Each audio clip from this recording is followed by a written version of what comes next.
Midwest Whitetail is brought to you by Realtree, Hoyt Archery, Muddy Outdoors, Fuse Accessories, Frigid Forage, Trophy Rock, Scentmaster, Cabela's, Rocket Broadheads, TrailCamPro.com, Bloodsport Arrows, Redneck Hunting Blinds, Scott Archery, Yeti Coolers, and Nikon.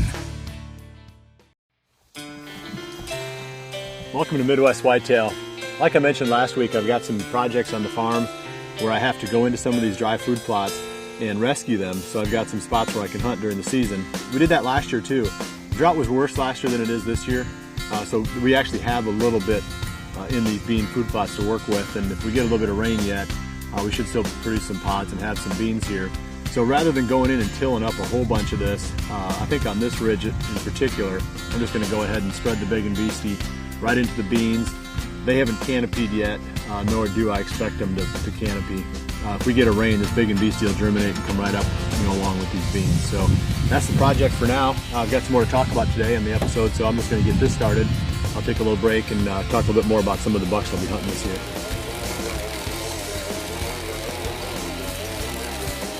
One of the questions I still get quite a bit is what the seeding rate should be when you're overseeding like this.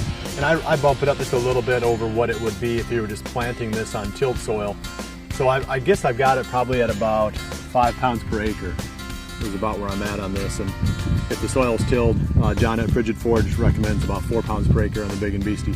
So we're bumping it up about 25% roughly. And that's because you're not going to get 100% germination when you're just broadcasting it on top of the ground. If we get some good rain though, and it soaks and it sits for a little while, it's amazing how much germination you will get just by putting it on top. If you look at it, there is quite a bit of beans in here yet. Too much really that I didn't want to till this under. Wherever the beans are really thin, I'll walk a little bit slower to the spots where they're a little bit thicker, like coming up on this spot here, there's actually quite a bit of beans. I'll probably walk a little bit faster there so my rate drops down a little bit. The Big and Beastie doesn't like to grow if there's a canopy. So if the beans are canopied over, it's just not going to grow. So there's no point in getting it on real heavy in an area where the beans are, where you got a pretty solid stand. This is an important spot too. This little ridge going back to my right here is what we call Death Ridge. And if you've been watching the show over the years, you know that we talk about that spot a lot. We've killed a lot of nice bucks there. Mike Sawyer killed stickers there. I killed Survivor there. I killed the G5 buck there. We encountered the double G4 buck there in 2011. So we like to have fruit up on this ridge because this holds the deer right in this area, and for whatever reason, they seem to end up on that little secondary ridge there. There's nothing really that stands out about that spot other than the fact that you can see all this up in here, and the deer do seem to come through there. So we definitely need to keep this spot good. And there's other spots on the farm like that too, where without food, the value of that hunting location really starts to drop off. Everything they do revolves around their stomach. So if you don't have the food, you don't have the deer. Now, I'm looking at these beans right now. I'm going to break one off here. There's you can see how the deer have been really browsing on them, but you can see also all the flowers on there. Every one of those flowers is going to be a pod, or would have been a pod if I wouldn't have pulled it out of the ground. But so there's going to be a lot of pods on here still. That's one of the things I like about beans, is they can take a fair amount of this grazing type, browsing type pressure, and they can still produce a crop. I wish we'd had more rain, because as the plant grows, it can grow fast enough to get ahead of the deer if you got adequate moisture. But this year, the beans have just been growing so slowly because we just haven't had the rains that the deer are able to sort of keep up with it, and then you don't get that, that real height to the plant.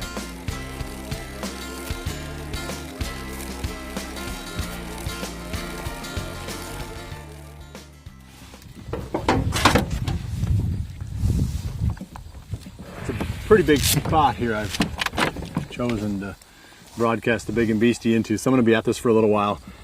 But I wanted to stop for a second and talk about some of the bucks that I'll be hunting on this ridge.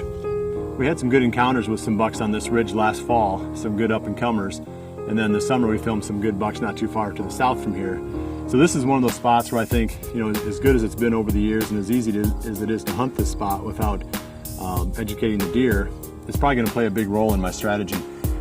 One of the bucks that I really want to see, and I'm pretty sure that he was only a 3-year-old last year, which would make him 4 this year, but that deer was showing up quite a bit in October on this ridge right here. And I'm afraid that kind of the way I've got it in my head now, that we're not going to shoot these 4-year-olds on the farm.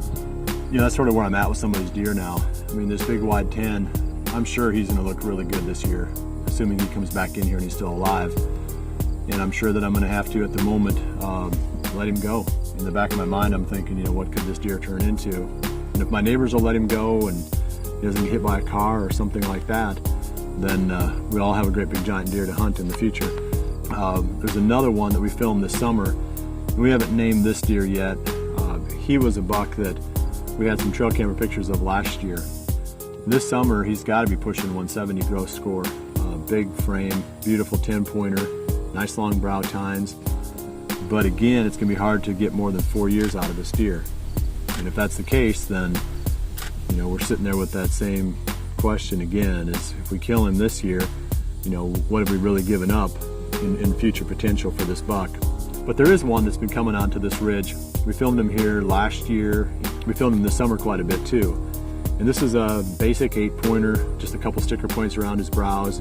He's an old deer, and this one has got to be, I'd say he's 5'6" plus. That one is going to be hopefully coming to this ridge again this year. We'll figure out a game plan for him. We'll get the cameras out. We'll try to find him. But really, I'm sure there's plenty of others that we'll be talking about. So those are just the ones that I think we're going to have a crack at here. While I continue to spread this ridge, I've got another segment for you. Last week we went in and actually worked up the old reliable ridge and got that seeded a little bit more professionally. This is kind of low tech here, kind of quick and dirty with the broadcast spreader. But we used a bunch of the new equipment that Cabela's is coming out with. We're going to introduce that on today's episode as well. But I'm going to show you another way of more precisely preparing a big and beastie seed bed.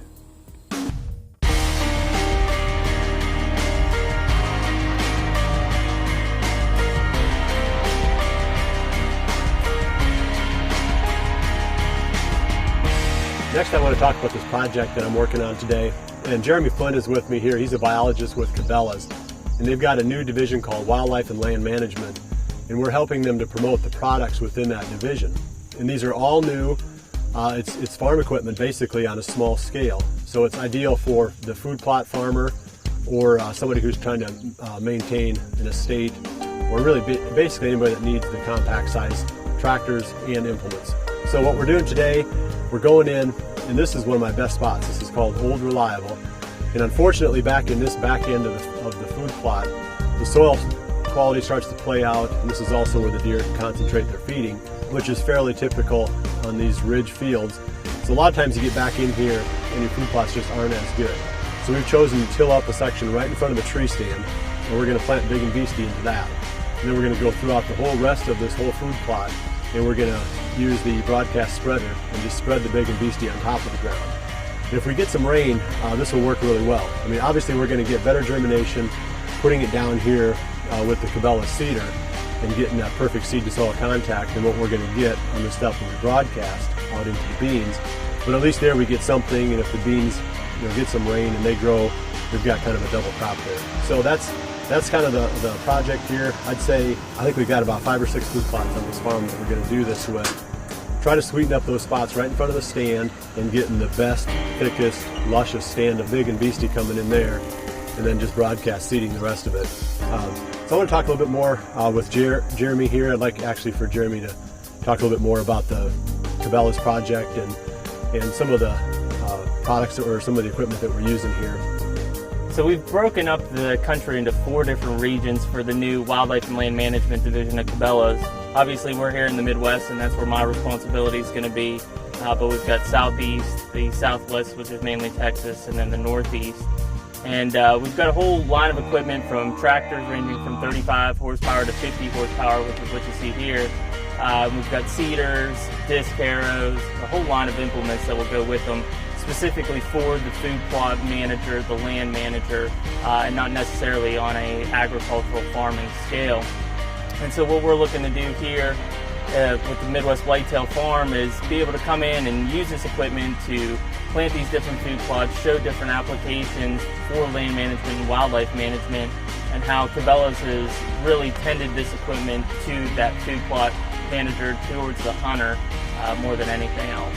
So throughout the season as we get rolling, we're going to start putting together more informational and educational content, not only on wildlife and land management, but also how we're using this equipment in those applications.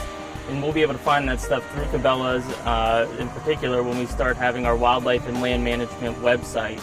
You'll be able to go on and watch videos of the biologists in the field using the equipment in real-world scenarios so that you can take it and hopefully help with your wildlife and land management on your property.